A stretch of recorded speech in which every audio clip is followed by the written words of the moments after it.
Match হেরে বিপাকে Barcelona, penalty না পাওয়ার আক্ষেপ বার্সা কোচের।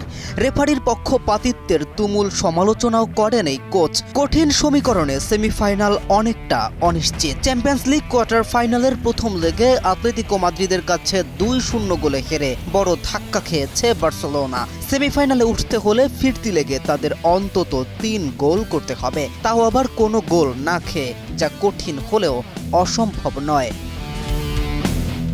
এই হারের পেছনে রেফারির সিদ্ধান্তকে দায়ী করছেন Barca coach Hansi Flick.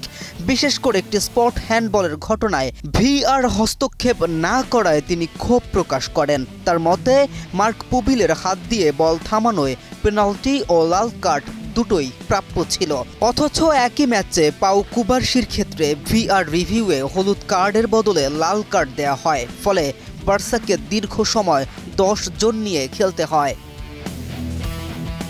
Flick বলেন, ভিআর যেন আতলেতিকোর পক্ষেই বেশি সক্রিয় ছিল, তবে সিদ্ধান্ত মেনে নিয়ে ফিরতি লেগে ঘুরে দাঁড়ানোর আশাবাদ ব্যক্ত করেছেন তিনি। আরাউহো ঘটনাটিকে স্পট পেনাল্টি মনে করেন, যদিও দিয়েগো সিমিওনে রেফারির সিদ্ধান্তকে সমর্থন করেছেন। তবে ভক্তদের মধ্যে এক আক্ষেপ, অনেকেই মেসির বিদায়ের পরে লামিনকেই বসিয়েছিলেন ভালোবাসার সিংহাসনে।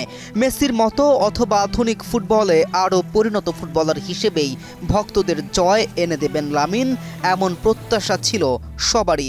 সেই প্রত্যাশা কতটাই বা মেটাতে পারলেন লামিন? কেএম রাফিন, নিউজ 24।